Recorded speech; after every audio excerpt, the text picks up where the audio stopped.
นะเป็นแต่ยังไงที่ถึงหุ่นกะถึงเนาะทางธรรมะถึงอยู่คือมันถึงจะได้บ่ถึงเจ้าทางธรรมะตึงวันจะได้ถึงเนาะแม่นธรรมะไปผ่าด้วยไปแม่เจ้า3 โมง 4 โมงแม่กระพังตลอดถึงเจ้าอันไปนั่งไฟนึงอันไปนึงเข้าด้วยก็เอาไปตัวครับอ๋อก็ดีละจิตใจมันจะได้บ่เศร้าหมองเจ้าทานมดก็ซื้อไหมการทานของมันจะติดจบหลายก็ดีละเป็นการลงทุนที่คุ้มค่าเจ้าละอ่อนหวานแม่ยังมกวางพ่อแม่ใจอ่อนก็ไปใจอ่อนยังแม่ถึงพาสูงกันอยู่วันที่9 ถึง 10ไม่ออกครับล่ะเนาะซื้อมาไว้แต้มเนาะเจ้าดีละสาธุแม่เจ้าไว้สาธุไม่เป็นกำลังใจเด้อเจ้าแม่มาไหลเจ้าไว้สาเจ้าสาธุเจ้าชัดเจนดีนะเจ้าพระอาจารย์เจ้าชัดเจนใส่เจ๋วชัดเจนดีก็แม่ก็หนังอันใจอันแค่นวยมะขามด้วยเจ้าหนังฟังรายการพระอาจารย์ตัวนี้เนาะเจ้าฟังไปเพลินไปสุขใจไปกะเจ้าฟังธรรมะไปตัวนี้ไม่วันก็เหมือนกันแม่นมันสบายใจดีนะพระอาจารย์เนาะสุขใจสบายใจ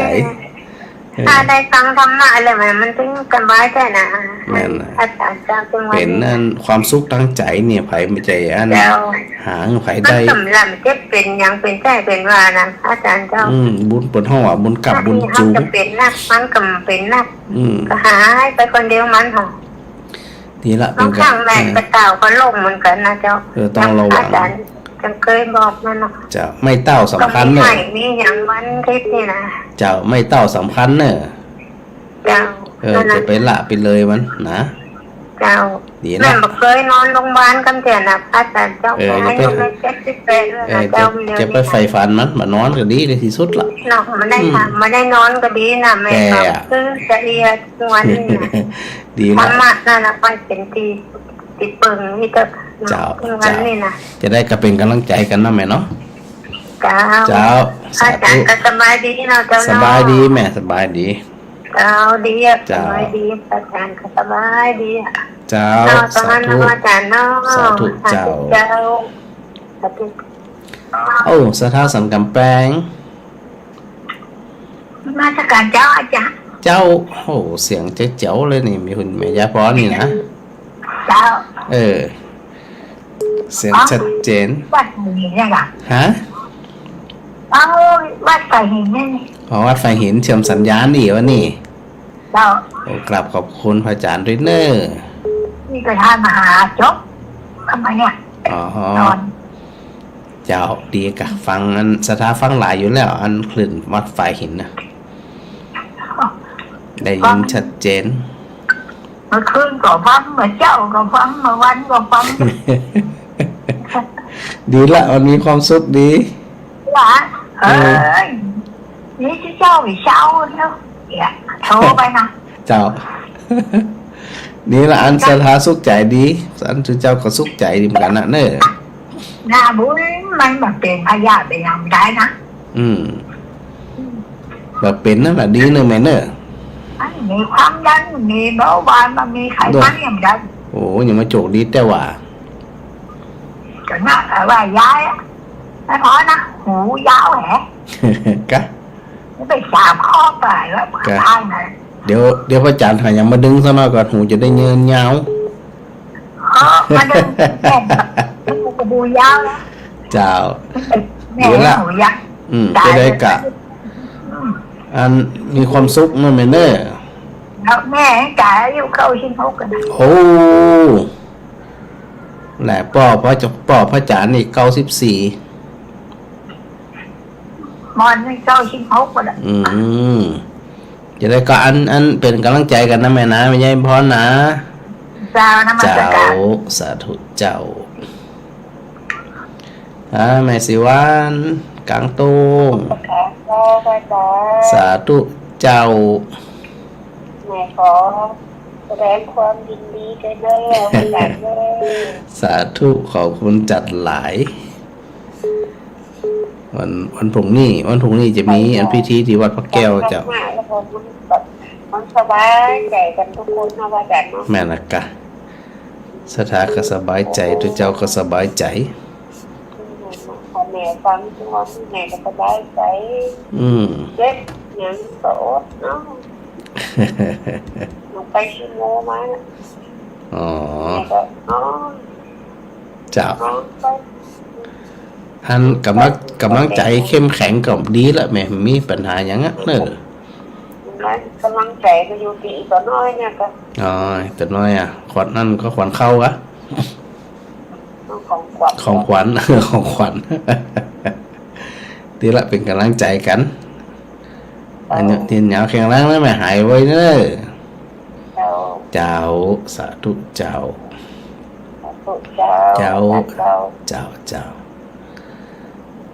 หลายคนโทรมาจังหวะบดี จังหวะดีอันพระอาจารย์ก็จะได้รับทันทีแม่อ้อยได้เหรออยู่นี่แล้วเจ้าก็นึกว่าของปลอมมันฮะฟ้องว่าวันที่เหลียวก็ปฏิทินนั่นแหละแม่นแม่นมันน่ะเองเนาะแม่นละแม่นแน่นอนแม่นแน่นอนวันนี้แล้วอันแต่นั่นฮับนั่นมาแล้วกับแต่ญาติที่ไหนวัดพระแก้ววัดพระแก้ววันพรุ่งนี้ไหมนัดกันบ่ายโมงเที่ยงเกินบ่ายโมงโดยประมาณคนไทยเยอะขนาดนี้เยอะกับอันหลวงพ่อเจ้าคณะจังหวัดลำปางเป็นประธานสงฆ์กับผู้ว่าราชการจังหวัดลำปางเป็น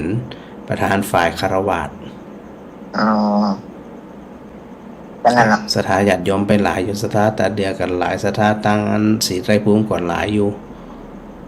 ไปหลายคนอยู่จ้ะแล้วก็สถาที่ฟังรายการด้วยจัดหนักวัดพระแก้วนี่ได้เนาะมันวัดพระแก้วนี่ใกล้ๆเนี่ยเจ้าแล้วก็สถาขนำของไปรวมน้ำเบรกน้ำอย่างไปรวมกันหลายอยู่ได้จะจวนยายน้อยจะถูกจนยายน้อยไปด้วยเจ้าพระอาจารย์ไปถึงปุ่นกับประมาณสักเตียงเพื่อจะไปต้อนรับสถาญาติโยมได้ได้จ่ากันไปขวายนั่นเป็นอย่างก็กล้า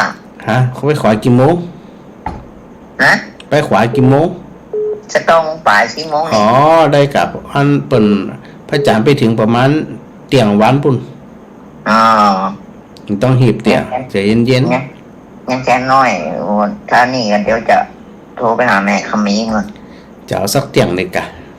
เจ้าเอาสะดวกกว่านะแม่นะถ้าสะดวกไปเนอะสะดวกไปล่ะได้เลยถ้าสะดวกนี่นะถ้าแม่คำมีเปิ่นประมาณก็ขึ้นรถ4 ล้อไปกำเดียวเนาะกำเดียวลงนี้ไปนิ่มได้เนาะเจ็บไก่บอกว่าดอกแก้วนี่แสดงความดีใจด้วยเนอะขอบคุณจัดหลายนะแม่เนอะเจ้าสาธุเจ้าเป็นกำลังใจเจ้าอันไม้แก้วไม้ปุ่มหลวงไม้แก้ว2 แก้วนะวันพรุ่งนี้นะสถานะก็บนห้องว่าได้ต้อนรับรางวัลพระราชทานจากสมเด็จพระเทพบนห้องสมเด็จพระกนิษฐาธิราชเจ้ากรมสมเด็จพระเทพรัตนราชสุดาสยามกุมารีนะในวันพรุ่งนี้เนาะที่วัดพระแก้วดอนเตาแม่แก้วเป็นได้โทรไปจำเมินแล้วจำเมินน่ะก็จะเมินแล้วหายไปไหนนี่ฮะไม่ได้หายไปไหนฟังทุกวันฟังตึงวันดิโทรปล่อยกูโทรขอแสดงความยินดีด้วยนะจ้าเจ้าขอบคุณจ้าหลายเจ้าแล้วก็อันบนห้องว่าชื่นชมยินดีกันกูคู่กูคนเนาะเจ้าดีกะสุขอกสุขใจชัดเจนดีป่ะแม่แก้วชัดเจนดีนะชัดเจนดีเจ้าโอเคดีมากสาธุเจ้าสาธุเจ้าสมเด็จพระกนิษฐาธิราชเจ้ากรมสมเด็จพระเทพรัตนราชสุดาสยามบรมราชกุมารีนี่นะตรงนี้นะ แล้วก็เป็นการถวายมุทิตาสักการะแด่มี2รูปหรือสถานเนี่ยพระครูสิริรัตนโสภิตนะพระครูสิริรัตนโสภิตด็อกเตอร์ซึ่งเป็นเลขานุการเจ้าคณะจังหวัดลำปางรองเจ้าคณะอำเภอเมืองผู้อำนวยการโรงเรียนวัดพระแก้วดอนเตาสุชาดารามแล้วก็มีพระอาจารย์ดร.พระมหาบวรวิทย์รัตนโชโตผู้ช่วยศาสตราจารย์ดร.วัดอุทุมพรนี่นะวันพรุ่งนี้นะได้ต่างวัฒนธรรมต่างจังหวัดเนาะเพิ่นก็ได้รวมไม่แก้วเอาโทรศัพท์วางไปได้น่าวางเดี๋ยวพระอาจารย์วางฮะวางละวางแล้วเนี่ยหลายคนโทรมามันโทรเอาไม่แก้วโทรมาแม่สีบุตรหลายคนหลายท่านนะมันโทรเอาละกันบางทีมันหับบัตรดันผ่องอย่างผ่องนี้เนาะเปิ้นห้องว่าเป็นรางวัลสาวเสนำเสมาธรรมจักรนี่ได้จากไผอันไผผ่องที่จะได้เปิ้นว่าผู้ทำคุณประโยชน์ต่อพระพุทธศาสนานะสถานะเจ้าแม่จันดีเจ้าสาธุแม่จะแต่งเกียรติแม่ดีใจตัวเนอะเจ้าขอบคุณจัดหลายมาแผ่เด้อกดเจ้าจะคืนตี 1จะตี 1ปลายตี 1ปลายก็จะนับคำแหละเจ้าแหละได้หับประมาณสัก4 โมงปลายเจ้า4 โมงทั้งเทพเนี่ยอยู่วัดสีไก่ปุ้มพุ่นละกะเพิ่นกำลังช่างถาดเรื่องวันนี้อีหลวงกำลังเก็บของเก็บขวานนี่อีหลวงเดี๋ยวนี้เดี๋ยวนี้วันนี้เนี่ยเป็นอะไรการสดเลยเจ้าดีใจได้ป้าเอาอาจารย์แล้วมันจะได้หันหน้ากันได้พูดเลยเดี๋ยวต้องได้หันนั่นได้หันหน้าแล้วก็เป็นหน้าบุญตาเนาะได้โอ้เป็นหน้าบุญปากเจ้าเดี๋ยวเรามีโอกาสได้ป้ากันแม่เจ้าขอปรารถนาได้ป้าอาจารย์เต้ชัดเจนดีนะแม่เนาะเจ้าชัดเจนดีเจ้าสาธุเจ้าหาแม่สี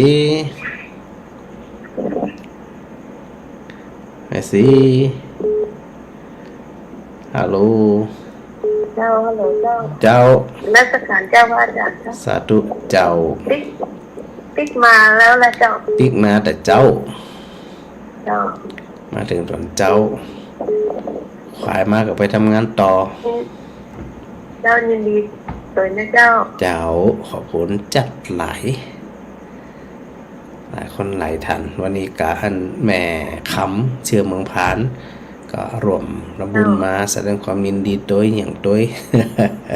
วันนี้นะหลายคนตีเปิ่นได้โทรหาแม่ปวลีด้วยหลายคนเปิ่นโทรหาบ่มีโอกาสได้ไปหาเปิ่นเดี๋ยวเราวันได้สะดวกไปว่ากันเด้อเจ้าชัดเจนดีเจ้าว่าอาจารย์เจ้าบุญรักษาเนอเจ้าสาธุแม่สิสาธุเจ้าหลายคนเดี๋ยวในช่วงนี้ก็ฮับก็โทรศัพท์อย่างน้อยก็จะได้ฮู้ว่าสถาฟังรายการอยู่ส่วนไหนตั้งใดชัดบ่ชัดนะได้แจ้งนึงไปจานกำหนึ่งเนาะแม่สีบูดเจ้าว่าจานแม่เล็กทำไมเจ็บแข้งไปฮือมาเจ็บอย่างเตี้ยแข่งนะบอกมันดีๆกะไปเจ็บอย่างเตี้ยอยากไปไม่ดีใจเลยนะขอบคุณจัดหลายไม่อยากไปในเจ็บแข้งเนี่ยดอกมะลิก็ออกเต็มเลยหนังน้อยดอกมะลิเนี่ยก็อันนี้ก็งามนี่เขียวริ้วแล้วนี่เจ็บแข้งก็เจ็บโอ้ดอกก็ออกอุ้ยก็ห้อยขาแม่หนังกินได้เหรอหนังโตเนี่ยหนังซ่าหวายโตหวายเนี่ยแม่ซื้อไว้อะห้อยขามันก็เจ้าโอ้แขนหน่อยนั่น เดี๋ยวสักคำเดียวก็ให้แล้วก็จะเอาอันปลูก เจ้าเจ้า เพราะ เอา แม่ดีใจด้วยนะพระอาจารย์ เจ้า แม่ไอ้เจ็บแข่งกับเจ็บกินยาไปเดียวแล้วหายเลยอ่ะ ทำเต่าที่ทำได้เลยจะไปฝืนเนอะ เจ้า เจ้าเป็นกำลังใจแล้วแม่นะ เจ้าสาธุ สา เจ้า ธุเจ้า แม่บุญนาค เจ้าไอ้สาเจ้า สาธุเจ้า ใจตัวเอง ขอบคุณ มาถึงวัดแล้วก็เจ้า เจ้ามาถึงวัดตีหนึ่งตีสองโดยประมาณ อันควายมากะทำงานต่อ วิสแน่เนาะ มันก็บ่ไหวอยู่เจ้า ดีใจมีกำลังใจเด้อจาก บุญมาแค่ เจ้าก็ถือว่าเป็นรางวัลอันก็ของสถาตัวนะรางวัลกูคนมาแบ่งกันเอกะ เนาะ วันบุญกุศลเนาะ เจ้า ขอได้อันคุ้มของเจ้าบุตรเด้อได้รักษา เจ้า คุณรักษาคุ้มครองเด้ออยู่กับหมู่อันศรัทธาหมู่ ดีละ ไว้ได้ศาสตร์ เจ้าชัดเจนดีเนาะแม่เนาะ ชัดเจนดีแล้ว โอเค สาธุนะ คุณจะฟังเทศอยู่ตัวทิ้งคนแบบนี้จะฟังเทศเอา แต่คืนเดินทางกะดึกอ่ะ เอา ดีละสาธุนะ เจ้าเดินทางพี่น้อง เจ้าสาธุสาธุ ไอ้แต่เจ้าที่กำลัง เจ้า ใจเรา สาธุเจ้า เจ้า หาแม่พัดนาจลาเสริมงาน เจ้าพระเจ้าพระเจ้า สาธุเจ้า แม่แล้ว มาแล้ว แม่แล้วต้องเทศ2 คืน 3 คืน ฟังกับอันนะกับหมอนที่รู้ มันก็ม่วนกัน ม่วนกัน ก็ม่วนมีกันนะ เออ พระอาจารย์ได้ครับรางวัลนั่นก็พูดกัน ไปหับมาแต่ว่าจะวันพรุ่งนี้มีอันเปิดห้องว่าตอนหับฉลองอีกด้วยนะเจริญชัยมงคลคาถา หลองน่ายินดีตัวเองเด้อพ ข ระ อบ อาจา คุณ รย์ ขอบคุณจัดหลายไหม โอ้ใจดีเจริญต่อไปเด้อ เป็นรางวัลของสถากูคู่คนด้วยเนอะ เจ้า ถือว่าสถาได้รางวัลด้วยกันกันแล้วกัน ให้รางวัลด้วยกันดีใจขนาด เจ้าดีละเดี๋ยวจะได้การมีงานใหญ่แห่งกำหนุ่มหุ่มได้หมุ่ยเนี่ย ว่า เจ้าถ้าก็ว่ากันทำกำเด้อ เจ้า เจ้า ใจมันอ่ะ ว่ากัน เดี๋ยวก็ว่ากัน สาธุ เจ้าไปแก่เจ้า สาธุเจ้านี่อันแสดงความยินดีเยี่ยมดีใจในอย่างที่ว่าเนี่ยงานแต่ละอย่างความสำเร็จนะแต่ละชิ้นมันว่ามีองค์ประกอบหลายด้านมันมีองค์ประกอบแล้วก็ยังมีบุคคลผู้ที่อันเกี่ยวของตัวสถานะหลายคนหลายท่านก็ทำหน้าที่ต่างคนก็ทำหน้าที่กันเนาะทุกเจ้าทำหน้าที่ทุกเจ้าสถาทำหน้าที่สถาแล้วก็ทำกันอย่างต่อเนื่องทำแล้วทำแฮมทำแล้วทำแฮมนะเป็นห้องว่าอัน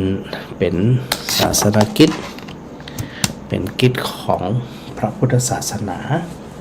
แล้วก็ป้ากันทำที่อย่างนะคนนั้นทำคนนี้ท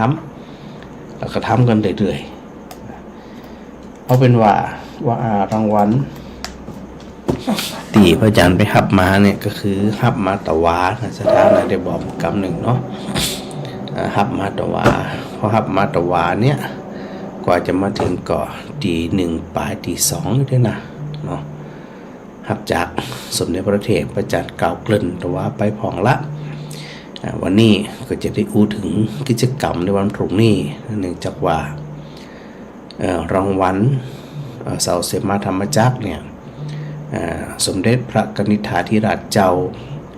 กรมสมเด็จพระเทพรัตนราชสุดาสยามบรมราชกุมารีเนี่ยพระองค์ก็ได้ประทานเสาเสมาธรรมจักรให้กับพระสงฆ์ให้กับคฤหัสถ์ญาติโยมอุบาสกอุบาสิกาผู้ที่ได้ทำคุณประโยชน์ต่อพระพุทธศาสนา เปิดทำมาอย่างเงี้ยหลายปีนะสถานนะหลายปีซึ่งปี2567 ก็คือปีที่แล้วก็อันต่างคณะกรรมการมีพระเดชพระคุณหลวงพ่อเจ้าคณะจังหวัดแล้วก็พระสงฆ์พระเถระพระมหาเถระนะครูบาอาจารย์ประกอบกับผู้ว่าราชการจังหวัดลำปางแล้วก็คณะกรรมการผู้ทรงคุณวุฒิของลำปางเนี่ยโดยจัดโดยวัฒนธรรมลำปางก็มีการคัดเลือกบุคคลผู้ที่ทำคุณประโยชน์ต่อพุทธศาสนาในระดับจังหวัด ซึ่งในแต่ละปีนั่นก็มีถึงพระสงฆ์ถึงศรัทธานะได้เสนอผลงานนะเพื่อที่จะคณะกรรมการเนี่ยเป็นได้พิจารณาคัดเลือก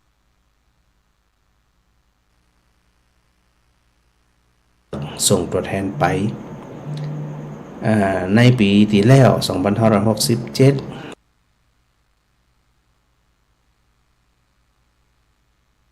ทาง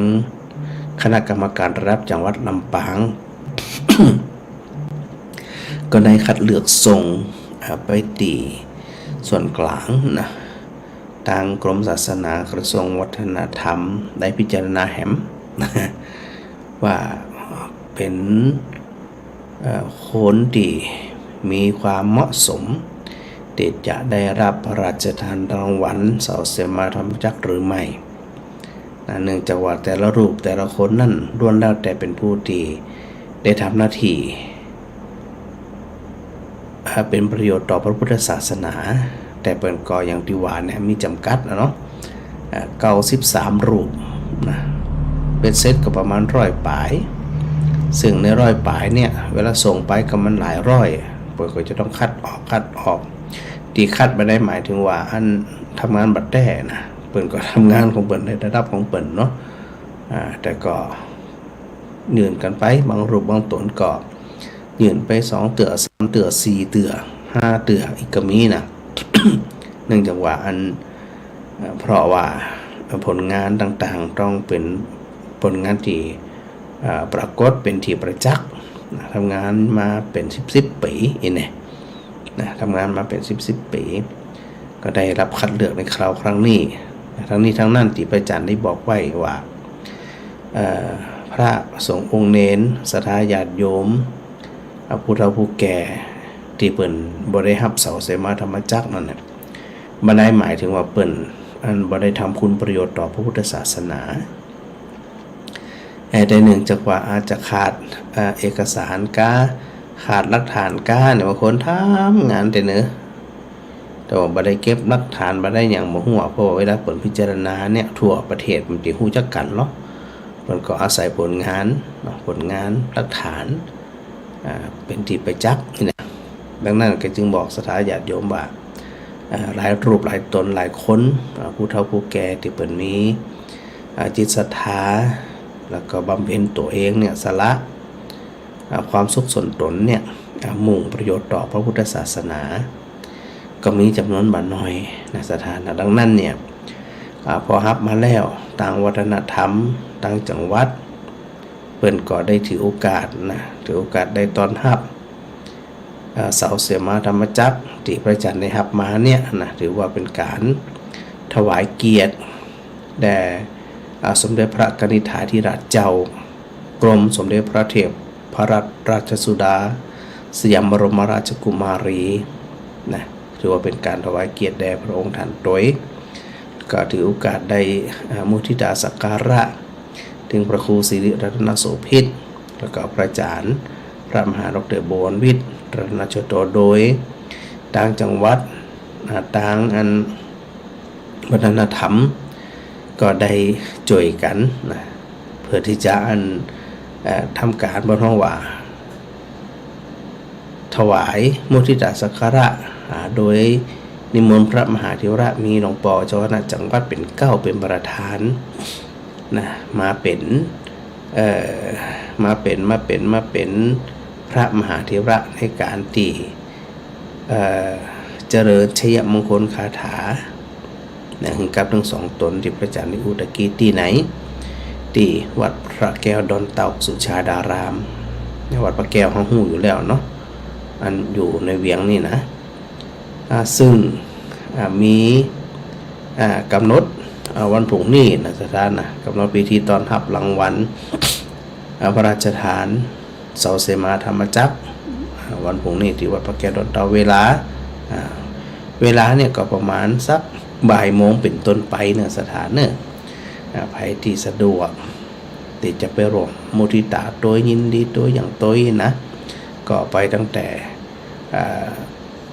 ก่อนบ่ายโมงก็แล้วกันพระอาจารย์ไปถึงก็ประมาณสักเตียงโดยประมาณนะไปหูจักมักคุณไปไปจ๋านะไปต้อนรับแขกฝ่าย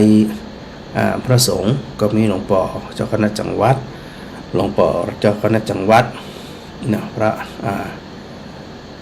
วิสุทธิ์แวบเดี๋ยวหาได้ละ หลวงปู่อันเจ้าคุณวัดตุนทงนะหลวงปู่วิสุทธธรรมพิราชเนาะคือได้ละแล้วก่อนนอกนั้นก็จะเป็นพระมหาเถระครูบาอาจารย์ที่ได้เกยประสิทธิ์ประสาทวิชาแล้วก็เป็นเพื่อนสหธรรมิกที่ถือว่ามีพระคุณมีบุญคุณต่อตัวพระอาจารย์เองนะไม่ว่าจะเป็นในส่วนของพระครูสาธรพัฒนกิจนะหลวงพ่อพระครูบาวัดต้นหมื่นเจ้าคณะตำบลพิชัยเขต 2อันนี้ถือว่าเป็นครูบาอาจารย์ของพระอาจารย์ที่เปิ่นได้ประสิทธิ์ประสาทวิชาสอนบาลีมาตั้งแต่สมัยพระอาจารย์เป็นละอ่อนเป็นเน้นหมดละเหมือนนะก็หลวงพ่อก็ได้เสียสละในการที่จะได้ไปแสดงความยินดีโดยเมตตาไปเจริญชัยมงคลคาถาโดยนอกจากนั้นก็จะมีในส่วนของต่างพระมหานพดลเนาะพระมหานพดลสุวรรณเมธีเจ้าคณะอำเภอวังเหนือแล้วก็ผู้อำนวยการวิทยาศาสตร์นครลำปางซึ่งอาจารย์มหานพดลเองกับอาจารย์เนี่ยก็ถือว่า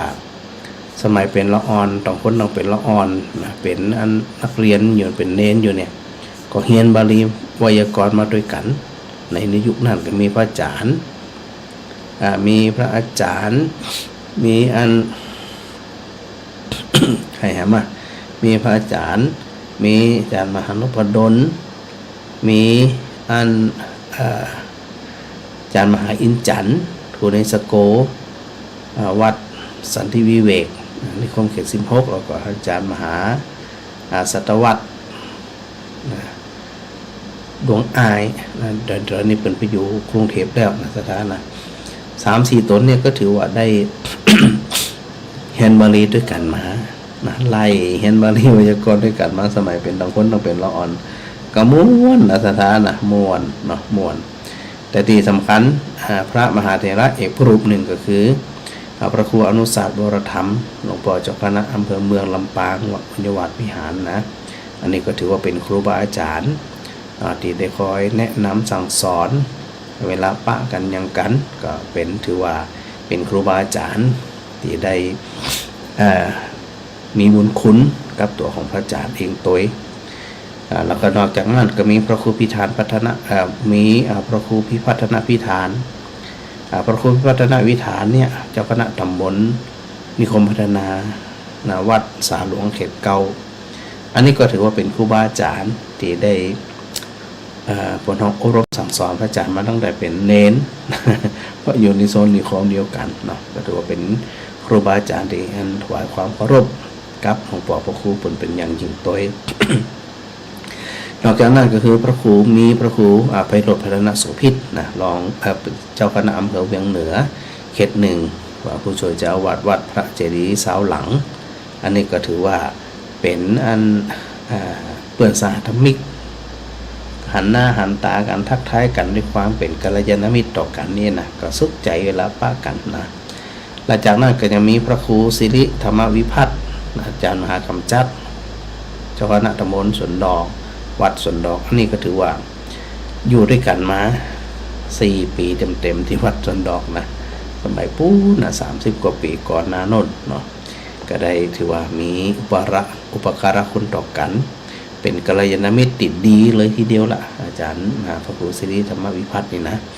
หลวงพ่ออันวัดสวนดอกแล้วก็พระครูสุธรรมาจารวัตรเจ้าคณะตำบลเวียงเหนือเขต3อันนี้วัดหัวควงอันนี้ก็ถือว่าเป็นอันเปิดสหธรรมิกแห่งรูปหนึ่งนะสถานะที่ได้มีอันเป็นมีจิตเมตตาเป็นกัลยาณมิตรกันแล้วก็รูปสุดท้ายก็คือพระครูประดิษฐ์พัฒนากรเจ้าอาวาสวัดศรีไตรภูมิอันนี้ก็ถือว่าอยู่ด้วยกันนี่มาเมินตั้งแต่เป็นละอ่อนนั่นก็ถือว่าแหมเป็นครูบาอาจารย์แหมตนหนึ่งแหมรูปหนึ่งนะที่ได้คนห้องว่ามีอุปการะคุณต่อกันมา อันนี้ก็ในส่วนของครูบาอาจารย์พระมหาเถระที่ได้นิมนต์มาเจริญเชฟมงคลคาถาในวันพรุ่งนี้เนาะมีพระเดชพระคุณหลวงปู่พระจินดารัตนพรเจ้าคณะจังหวัดลำปางพระวิสุทธิธรรมพิราชรองเจ้าคณะอำเภอรองเจ้าคณะจังหวัดลำปางวัดดอนหนองชัยหลวงปู่พระครูอนุสาบรธรรมเจ้าคณะอำเภอเมืองลำปางวัดบุญญวาสวิหารอาจารย์มหานพดลสุวรรณเมธีเจ้าคณะอำเภอวังเหนือผู้อำนวยการบริษัทนครลำปางวัดบรรพสถิตพระครูสาธรพัฒนกิจอันนี้ก็เจ้าคณะตำบลพิชัยเขต2 ต้นหมื่นเป็นครูบาอาจารย์โดยตรงครับอาจารย์ อันพระครูพัฒนวิธานเจ้าคณะตำบลนิคมพัฒนาวัดนิคมสามัคคีเนาะหลวงปู่พระครูพยรพระนาโสภิตเจ้าคณะตำบลเวียงเหนือเขต1วัดพระเจดีย์เสาหลังพระครูสิริธรรมวิพัฒน์เจ้าคณะตำบลสวนดอกอันนี้ก็คือวัดสวนดอกพระครูสุธรรมาจารวัตรเจ้าคณะตำบลเวียงเหนือเขต3ตำบลหัวควงแล้วก็พระครูประดิษฐ์พัฒนากรเจ้าวัดวัดศรีไตรภูมิอันนี้บอกสถานได้หู้ว่ามีพระมหาเถระรูปใดจะได้พ่องนะและนอกจากนั้นโดยกำหนดเวลาด้วยคร่าวๆเนาะเริ่มบ่ายโมงเนี่ยพระสงฆ์ข้าราชการก็ไปถึงผู้ว่าราชการจังหวัดเป็นต้นเป็นเป็นประธานนอกนั้นก็มีอันประชาชนศรัทธาญาติโยมต่างศรีไตรภูมิก็ดีต่างตาเดือกก็ดีต่างชมรมกำนันผู้ใหญ่บ้านวันพรุ่งนี้นะแล้วก็มีอันท่านนายกเทศมนตรีเมืองพิจัยนะพวกนี้แล้วก็มีในส่วนของศรัทธาญาติโยมอุทุมพรบันตาเดือกเข้าไปกันหลายทีเดียวล่ะนะไปฟ้อนเป็นอย่างตัวแล้วสถา FC ก็คือที่ฟังว่าอาจารย์ทุกคำทุกคืนทุกคนที่สะดวกก็พาขึ้นไปรวมแสดงความยินดีโดยอย่างตัวในสถานที่วัดพระแก้วดอนดาวสุชาดาราม13:20 นาทีเนี่ยหลวงปู่พระจินดารัตนพรประเดชพระคุณพระจินดารัตนพรเจ้าคณะจังหวัดลำปางประธานสงฆ์ก็เดินทางถึงพระอุโบสถวัดพระแก้วดอนเตาแล้วก็ผู้ว่าราชการจังหวัดลำปางเป็นประธานคารวาสเดินทางมาถึงจากนั้นราว 13:30 นาทีอันผู้ว่าราชการจังหวัดลำปางก็จุดธูปเทียนบูชาพระรัตนตรัยเปิดกรวยกระทงดอกไม้ธูปเทียนแพถวายสักการะพระฉายาลักษณ์สมเด็จพระกนิษฐาธิราชเจ้ากรมสมเด็จพระเทพรัตนราชสุดาสยามบรมราชกุมารีแล้วก็พระครูสิริรัตนโสภิตถวายเครื่องสักการะแด่หลวงปู่ประธานโดยมีพระอาจารย์ถวายเครื่องสักการะแด่หลวงปู่ประธานแล้วก็ประธานคารวะก็ได้ถวายเครื่องสักการะแด่หลวงปู่จังหวัดเนาะจากนั้นประธานคารวะก็ได้อ่านประกาศเกียรติคุณสมเด็จพระอริยวงศาคตายานสมเด็จพระสังฆราชสกลมหาสังฆปรินายกแล้วก็จากนั้นพระสงฆ์เจริญชัยมงคลคาถาพระครูศิริรัตนโสภิตถวายเครื่องทยธรรมพระอาจารย์ถวายเครื่องทยธรรมแล้วก็ศรัทธาญาติโยมร่วมกันถวายทยธรรมแด่พระสงฆ์แล้วก็ประธานสงฆ์กล่าวมุทิตาแล้วอาจจะมีทำเป็นพระอาจารย์กับเป็นพระครูศิริรัตนโสภิตกล่าวกราบขอบพระคุณพระมหาเถระแล้วก็โมทนาสาธุขอบคุณขอบใจ กับสถาญาติโยมทั้งหลายก็ประมาณสักบ่าย2 กึ่งก็เป็นอันเสร็จพิธีนะสถานะ ก็อันเวลาก็บรรณาจะเย็นเยอะเนาะโดยเริ่มพระอาจารย์กับพระครูศรีรัตนโสภิตก็ถือโอกาสนำสถาญาติโยมโดยเคลื่อนขบวนจากนาวัดพระแก้วดอนเตาสุชาดารามตั้งฝั่งแม่น้ำหวังนะสถานะเดินมากับสถาญาติโยมหลายคนหลายท่านกับป้ากันเดินด้วยกันมาเข้าสู่พระอุโบสถวัดพระแก้วดอนเตาสุชาดารามนี่นะส่วนอันการแต่งกายในสถานนะถ้าเป็นทุเจ้าก็คือห่มดองรัดอกสีราชนิยมนะส่วนสถาญาติโยมถ้าเป็นข้าราชการแต่งกายเครื่องแบบปกติขาวอันนี้ข้าราชการจะหู้ของตนเองเนาะส่วนสถาญาติโยมประชาชนทั่วไปก็แต่งกายชุดสุภาพนะเป็นชุดสุภาพจะได้จริงสุภาพเนาะแล้วก็อันไปรวมมุทิตากันส่วนเรื่องเบรกนะเรื่องน้ำเรื่องหยังก็คิดว่าน่าจะเพียงพอเนื่องจากว่าได้เตรียมอันตัวเบรกไว้พอสมควรแล้วก็สถาญาติโยมโดยเฉพาะสถาตังบันตะเดือหลายคนหลายท่านที่ได้ช่วยกันเนี่ยนะเดี๋ยวคืนวันพรุ่งนี้นะพระอาจารย์ก็จะได้รวบรวมรายชื่อโมทนาขอบคุณสถาญาติโยมทั้งหลายที่ได้อันนำของหวานกาขนมกาเป็นอันน้ำส้มน้ำหวานน้ำดื่มอย่างต่างๆเนี่ยก็ได้ประกาศอนุโมทนาโดยทั่วหน้ากันสถานะเอาที่สะดวกนะไม่ใช่ว่าต้องไป บางคนไก่มันสะดวกเนาะก็อันบ่ต้องถึงขนาดนั้นแต่ถ้าหากว่าสะดวกไปเลยไปหันหน้าหันตากันจินอกจินใจเปิดห้องว่าไปแสดงความยินดีเนาะแล้วกลับมาดีผู้ทำคุณประโยชน์ต่อพระพุทธศาสนา ในส่วนของพระอาจารย์เนี่ยทำมาตั้งแต่ไหนแต่ไรแล้วเนาะ30 ปี 40 ปีไม่เจอว่าพึ่งทำวันนี้วันวาทำมาโดยตลอดนะสถานะแล้วก็บอกว่าจะเป็นจังหวัดไหนมุมใดจังใดเนี่ยโอ้หนักโรงพยาบาลกาสถานที่ราชการกาห้างร้านต่างๆหลายตีอันไปบรรยายเนี่ยนะแล้วก็หน่วยอบรมหน่วยอันอบต.ตัวอบรมตัวละอ่อนที่พระอาจารย์อู้ถึงเนี่ยเข้าขายละอ่อนอบรมละอ่อนตั้งแต่อนุบาล ยันประถมยันมัธยมบุญนะแม้แต่ระดับมหาวิทยาลัยปริญญาโทปริญญาเอกอย่างเงี้ยนะปริญญาตรีปริญญาโทพวกนี้นะก็ได้ทำงานกันค่อนข้างที่จะนักหน่วงผู้เฒ่าผู้แก่ชมรมผู้สูงอายุหลายที่หลายแห่งเนี่ยเดี๋ยววันที่10อย่างนี้โดยปกติเนี่ยก็จะไปบรรยายที่ไหนที่อันชมรมโรงเรียนผู้สูงอายุเทศบาลนครเขลางนะอันนี้ก็ไปบรรยายอยู่แล้วก็วันที่11นี่พระอาจารย์ก็จะไปบรรยายที่วัดศรีจุ้มนสถานตั้งแต่เจ้าถึงบ่ายเพิ่นบ่าย2บ่าย3บ่าย4เพิ่นนะนำบรรยายแล้วก็นำสถาประพฤติปฏิบัติที่อันภายในวัดศรีจุ้มแต่นอกจากนั้นมีงานตลอดนะสถานเนาะบรรยายที่หันที่นี้หลายแห่งแล้วก็เดี๋ยวก็จะมีกำหนดนะในการไปบรรยายธรรมที่ปุ่นสมุทรปราการปุ่นนะหรือจะไปปุ่นแหมที่อันวัดมเหยงไปบรรยายธรรมสถานที่เป็นมาฟังธรรมอันนั้นหลายร้อยนะสถานนะ500 700บางที่เป็นพันที่เป็นมาปฏิบัติธรรมกันพระอาจารย์ก็จะไปบรรยายที่หันโดยแล้วก็ห้างร้านเนาะอย่างห้างอันเซ็นทรัลลำปางเนี่ยก็ไปบรรยายอยู่หลายครั้งหลายคราแล้วอันห้างอยุธยาสตีปาร์คก็ไปบรรยายห้างยูเนียนมอก็ไปบรรยายโรงพยาบาลนี่หลายแห่งดังนั้นเนี่ยการทำงานเป็นถือว่าเป็นการทำงานที่ต่อเนื่องแล้วก็ทำมาด้วยตลอดโดยมีการเสียสละแรงกายแรงใจที่ศรัทธาหูหันนี่คือว่า ทำงานกันแบบชนิดที่ว่าแทบจะบ่ค่อยมีเวลาพักผ่อนกันเรื่องวัดเรื่องว้าเรื่องก่อสร้าง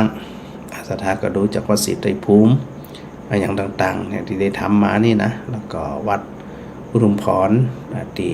ได้ระดมทุนสถาญาติโยมทั้งหลายเอาลูกศิษย์ลูกหาไกลไก่จ่วยกันเดี๋ยวนี้เสร็จเรียบร้อยแล้วสถานะเกือบ100%อาจจะเก็บรายละเอียดอีกนิดหน่อย ใครเข้ามาวัดอุทุมพรนี่แปลกตาแน่นอนลงลึกนะก็ทำให้มันดูสะอาดที่พระอาจารย์ได้บอกอยู่เสมอว่าวัดไม่ใช่ของไผ่ไม่ใช่ของทุกเจ้าไม่ใช่ของศรัทธาเป็นของทุกคนช่วยกันพัฒนาช่วยกันตามกำลังนะแต่เฮาบ่หยุดทำไงมีกำลังแค่นั้นก็ทำไปตามกำลังบ่ได้เห่งบ่ได้หีบบ่ได้เร่งอย่างต่างๆเนี่ยก็ให้ทำไปแล้วมีความสุขนะใครมีกำลังกายเอากายมาจ่วยใครมีกำลังสติปัญญามีความคิดมาจ่วยกันมาแบ่งกันมาแนะนำกันใครมีกำลังทรัพย์เอากำลังทรัพย์ลงมานะสถานะคือมุมใดมุมหนึ่งที่เขามีกำลังด้านใดเนี่ยบางคนเปิดมีทุกด้านนะมีถึงกำลังทรัพย์มีถึงกำลังกายมีถึงกำลังสติปัญญามาจ่วยกันอันนี้บนท้องว่าเป็นผู้ที่ทำคุณประโยชน์ต่อพระพุทธศาสนาอย่างแท้จริงนะอาจจะไม่ได้รับรางวัลอย่าง แต่สิ่งที่มันจะได้รับอยู่เสมอก็คือความสุขทางใจนะเขาได้ทำได้อย่างทำไปมันจะเผื่อไผอันดับแรกก็คือเผื่อตัวเก่าจะได้สร้างปารมีสร้างเสบียงต่างเพราะเขาจะต้องเวียนว่ายตายเกิดหูกิจจาดถ้าเขาบ่สะสมเสบียงต่างไปแบบอดอยากเนี่ยมันจะได้ถ้าเขาบ่ทำอย่างเลยเขาก็เป็นคนที่ประมาทอยู่อย่างประมาทแต่เขาทำไปตามกำลังนักผ่องน้อยผ่องกำเป็นยังแต่เขาบ่หยุดทำไปอันนี้เปิดห้องว่าเป็นผู้ที่ทำคุณประโยชน์ต่อพุทธศาสนาผู้ทำคุณประโยชน์ต่อสังคมไทยแล้วก็ขยายไปสู่อันสังคมโลกอันนี้ถือว่าเป็นสิ่งที่เฮาท่านทั้งหลายได้กระทำมาดังนั้นเนี่ยต่างอันวัฒนธรรมต่างกรมการศาสนากระทรวงวัฒนธรรมเปิดก็ได้คัดเลือกคัดแล้วคัดแหมนะเนื่องจากว่าอันผู้ที่ทำบุญทำคุณประโยชน์ต่อศาสนาเนี่ยมีนักอาจารย์ว่าตะกี้นี่นะแต่ว่ามันก็มีจำนวนจำกัดที่จะเข้าไปรับรางวัลนั่นนะก็ถือโอกาสตรงเนี้ยได้ชื่นชมยินดีถึงสถาญาติโยมตัวที่ลืมมาได้ก็คือเพื่อนสหธรรมิกหลายคนหลายท่านที่เพิ่นได้เป็นคณะกรรมการที่พระอาจารย์นิอุว่าอาจารย์พระครูสถิตธรรมวิพัฒน์เจ้าคณะตำบลพิชัยเขต3วัดไร่ศิลาทองอันนี้ก็มีส่วนสถานะได้เป็นคณะกรรมการในการพิจารณาชุดของพระอาจารย์นี่แล้วก็ท่านอาจารย์พระครูท่านพระอาจารย์มหาอินจันทร์คุณเนสโกวัดสันติวิเวกนิคมเขต16อาจารย์ดร.เจรศักดิ์ปันลำตัวแล้วก็ครูบาอาจารย์หลายคนหลายท่านผู้ทรงคุณวุฒิของจังหวัดลำปางหูจักผ่องมองหูจักผ่องนะผมก็ได้ปากันกลอง เพื่อจะสร้างสรรค์คัดเลือกบุคคลทำหน้าที่ในการทำคุณประโยชน์ต่อพระพุทธศาสนาสืบต่อไปประยุทธ์แค่นี้นะพระสงฆ์โดยทั่วไปที่สถานหันเนี่ยโดยเฉพาะพระมหาเถระฝ่ายปกครองเนาะหลวงพ่อเจ้าคณะจังหวัดอำเภอตำบลเจ้าอาวาสนี่นะทำงานแบบบ่มีวันหยุดเลยนะวันใดจะได้หยุดผ่องมีเสาร์ก็ทำติดก่อนทำวันพระก็ยิ่งทำแล้ววันไหนแล้ววันเป็นวันหยุดมีงานราชงานหลวงทำไปเนี่ยนะทำไปอันนั้นเป็นทั้งหมดเป็นหน้าที่เนาะที่ตัวเจ้าจะต้องทำดังนั้นศรัทธาก็จะไปลืมว่าต้องดูแลตัวเองดูแลหน้าที่ของตัวเองว่าเฮามีหน้าที่ในการดูแลพระศาสนาจะได้พองจะไปยืนอยู่นอกกำแพงพออย่างเดียวนะโดยที่บ่มีบทบาทใดๆทั้งสิ้นอันนี้ก็บ่น่าจะใจเป็นอุบาสกอุบาสิกาหรือว่าบางคนเนี่ยบ่สนับสนุนบ่ช่วยเหลือบ่คลุกคลีกับวัดกับวาอารามเนี่ยนะ บางคนก็ถึงขนาดติฉินนินทาว่ากล่าวนะมาตั้งวัดตั้งว่าก็มีจำนวนบ่น้อยอันนี้เปิดห้องว่าเรือบ่พายแต่เอามือราน้ำอย่างเงี้ยนะบ่ว่าสังคมใดก็ตามนะถ้าหากว่าเข้ามามีส่วนร่วมแต่ก็ไปตำหนิติเตียนอย่างต่างๆเนี่ยเพราะว่ามันบ่แฟร์บ่ยุติธรรมแต่ถ้าหากว่าสถานมารวมกิจกรรมส่วนอันจุเจ้าอยู่จะได้กินจะได้ฉันจะได้มีฉันบ่มีฉันอาพาธบ่อาพาธป่วยบ่ป่วยจะได้เปิดเฮียนบ่เฮียนจะได้เข้ามาพอกวาดวัดว่าอารามทำความสะอาดโน่นนี่นั่นทำไปอันนี้บอกทางว่าถ้าเข้าวัดประจำเนี่ยนะพระสงฆ์องค์เน้นปฏิบัติที่มันบ่ถูกต้องสถานมีโอกาสที่จะตักเตือนให้สติซึ่งกันและกันโดยถือว่าพระที่อยู่ในวัดเป็นญาติของเขาเป็นลูกเป็นหลานเป็นพ่อเป็นแม่เป็นพี่เป็นน้องนะจะดูแลกันโดยด้วยความสุขใจมันจะว่าจ้องจะเล่นงานกันจ้องจะว่ากันจ้องจะทำร้ายกันในอันนี้ปัจจัยวิสัยคำสอนของพระพุทธศาสนาปัจจัยวิสัยของชาวพุทธที่จะต้องกระทำกัน เนี่ยทำที่อย่างรางวัลที่อันแต่ละรูปแต่ละคนได้มาเนี่ยก็จะต้องทำหน้าที่ของตัวเองเนี่ยต่อไปโดยมันมียุดหย่อนอันนี้ก็บอกเนาะสถาญาติโยมคงได้หู้ว่าที่มาที่ไปนะบางคนบอกเปิ่นได้รับรางวัลเปิ่นคงจะทำงานดีตนที่บ่ได้รับรางวัลสงสัยทำงานบ่ดี ใจนะ บางทีเนี่ยที่พระอาจารย์อุตเกียนะบางตนเนี่ยทำงานนักหน่วงกว่าพระอาจารย์ก็มีนะนักหน่วงก็มีแต่เปิ่นบ่ได้เก็บหลักฐานบ่ได้ยื่นเสนอบ่ได้อย่างต่างๆไปเอานี่สถาญาติโยมที่บ้านไกลเรือนเคียงวัดวาอารามเปิ่นก็จะหันความเป็นคนที่ทำคุณประโยชน์ต่อพระพุทธศาสนาทำคุณประโยชน์ต่อสังคมทำคุณประโยชน์ต่อประเทศชาตินี่เขาถือว่าถือโอกาสนอกสถานะถือโอกาสในการอันสนับสนุนส่วนใดส่วนหนึ่งนะจะไปนิ่งเฉยนะนิ่งเฉยเนี่ยเขาก็เป็นประเภทที่ไม่ได้เรื่อง เนาะโดยการคนละไม้ละมือนะโยมบรรยพรโฟสิทธิทราบนะไว้สาพระอาจารย์เจ้านะสาธุด้วยเนอโยมความสุขโยธินสาธุนะโยมริษาภวะภูตานนท์อันนี้ก็อยู่แถวๆอันบ้านดอนมูลนะสาธุด้วยเนอวัฒนาโดยโยมเพนกาฟังนมัสการพระอาจารย์นี่อยู่ศรีปิดาปุ่นเมหลวงแอดนะเมหลวงสุชาดาตุลาพันธ์อันนี้เป็นก็แสดงความยินดีมาสาธุนะฟังพระอาจารย์เป็นระยะนะเมหลวงวันต้นหมื่นขอบคุณจะหลายเน้ออันแม่กับสีขันแก้วไว้สาพระอาจารย์สาธุนะแม่สุนันทากาดีนมัสการพระอาจารย์สาธุนะแล้วก็อันโยมอาริสาโพธนนท์กราบมุทิตาสักการะเจ้านี่สาธุโดยบอกยงหยุดมณีวันนี่นมัสการพระอาจารย์มา แม่บัวตองอินสุวรรณน้อมนมัสการพระอาจารย์ฟังอยู่เน้อนะแม่พิสมัยศรีเทพทำรงกราบไหว้สาพระอาจารย์แม่โมทนาบุญบารมีแต่แสดงความยินดีกับอาจารย์สาธุนะปอสำนึกปักสิงแสดงความยินดีกับพระอาจารย์มาปิดยมต้อยนะยมต้อยชนิดาได้ดูแลยมต้อยกับโยมพรที่วัดหลวงปอมบำรุเนาะพระอาจารย์ไปพักไปแวะฉันเพนดีฮันแล้วก็ได้ดูแลอย่างดีทุกครั้งที่พระอาจารย์เข้ากรุงเทพเราลักขออาศัย2ท่านเนี่ยนะได้ดูแลโดยตลอดเลยต้องโมทนาสาธุ หาเหนื่อยได้ยังอันรับแล้วก็หายละนะปะมาแล้วก็อันอาบน้ำได้พักได้ผ่อนเจ้าก็ทำงานต่อเห็นนะยมต้อยนะ ยมชุติการปลอดพยานนมัสการพระอาจารย์ยินดีโดยสาธุโดยแม่อาจารย์รู้จักเงินทักทายพระอาจารย์มาสาธุแม่รำไพไว้สาพระอาจารย์แสดงความยินดีกับรางวัลของพระอาจารย์โดยสาธุเจ้าแม่กับแก้วสีอินแก้วนี่รับชมอยู่เน้อนะมุทิตาพระอาจารย์สาธุ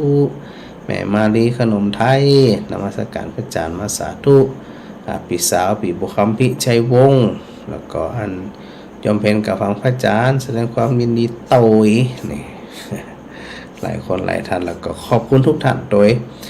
ที่ได้กดไลค์กดแชร์กดสปันก็ถือว่าอันได้ให้กำลังใจ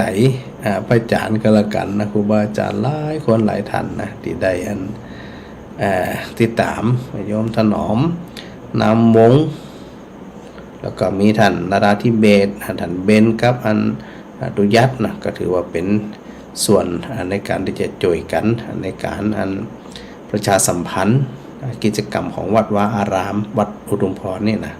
ต้องขอบใจทั้งสองตนนี้โดยแม่ถนอมพันล้อมแม่อุไรกันกองโยมมานิดนะโยมคุณหมอนงรักโสพลสกุลสุขอันนี้ก็ได้นิมนต์พระอาจารย์ไว้แล้วนะพอเราเดือนสิงหาคมทั้งสองท่านนี้นะคุณหมอนงรักด้วยแล้วก็คุณหมอเดิมชื่อแป๊บเดียว ทั้งสองสามีภรรยาเนี่ยก็เป็นผู้ที่เปิดคลินิกทันตกรรมคลินิกเนี่ยเป็นคลินิกธรรมะให้ญาติธรรม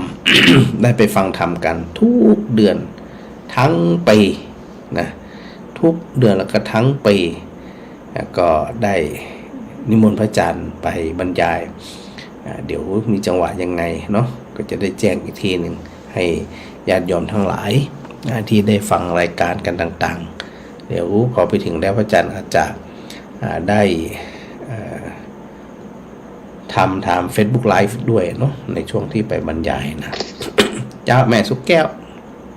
เจ้านมัสการเจ้าตะได้มันไก่ไปไก่เนี่ยเจ๊ไก่ตรงนี้เวลาปูนบดายอยู่จังไงแท้จังไงนี่บดายหรอมันจะอยู่อันไก่อยู่เจ้า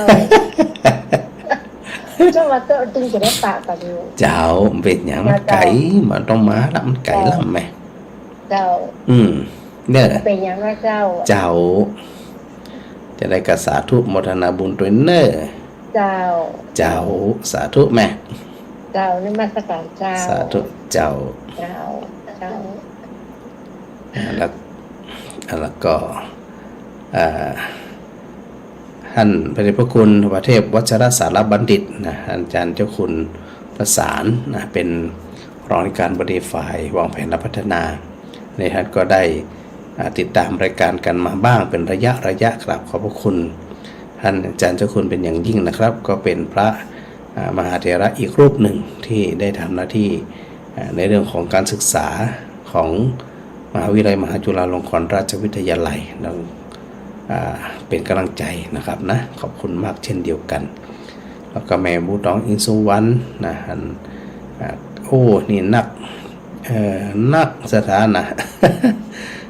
ภูวมินเย็นแดงอะไรเห็นไหมทนายดร.หมอบุญเติมอันนี้อยู่สุปราบเนาะแล้วโอ้นักสถาอ่านบกควายตะกี้นี่นะ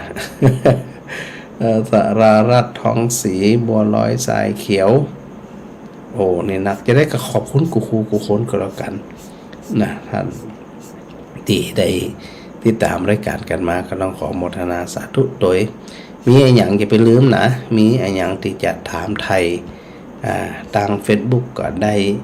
ทางไลน์ก็ได้หรือจะโฟนอินมาช่วงที่พระอาจารย์ออกรายการก็ได้เช่นเดียวกันนะไปลืมมันพรุ่งนี้เดี๋ยวสถาจะบอกวันใดแน่เนี่ยวันพรุ่งนี้ก็มีการตอนฮับเนาะบนห้องว่าเป็นพิธีตอนฮับรางวัลพระราชทานเสาเสมาธรรมจักรจากสมเด็จพระเทพจากสมเด็จพระกนิษฐาธิราชเจ้ากรมสมเด็จพระเทพพระราชสุดาสยามบรมราชกุมารีพระอาจารย์กับท่านพระครูศิริรัตนโสภิตที่วัดพระแก้วดอนเตาสุชาดารามวันพรุ่งนี้ก็คือวันที่5นะสถานะวันที่5เริ่มพิธีประมาณสักบ่ายโมงนั้นสถาเข้าไปถึงก่อนบ่ายโมงก็แล้วกันเนาะ มีอย่างกะอันไปอูไปจ่าไปแบ่งไปปันไปหมวนไปงั้นกันนี่หันไปสุกใจกันนี่หันนะสถานเนอะไปเก็บหกเก็บภาพเก็บอย่างกันไว้นะวันพรุ่งนี้นะจะได้กลับปากันดังนั้นเนี่ยในวันนี้ในชั่วโมงแรกก็ต้องกราบขอบพระคุณครูบาอาจารย์ทุกรูปนะครับที่เป็นกำลังใจกันมาโดยตลอดนะครับเนาะแล้วก็อันสถาญาติโยมกูคนตัวเองปาการสะสมเสบียงต่างสะสมคุณงามความดีสะสมสติปัญญาความเข้าใจในหลักธรรมของพระพุทธศาสนากันเต้าที่เขาที่จะทำได้นะสถานเนาะจะได้ก็ขออันบุญกรรมบุญจูกันกูคนเนอนะจะได้เดี๋ยวในชั่วโมงที่2พระอาจารย์ก็จะได้นำเทปออกต่อในสถานเนอ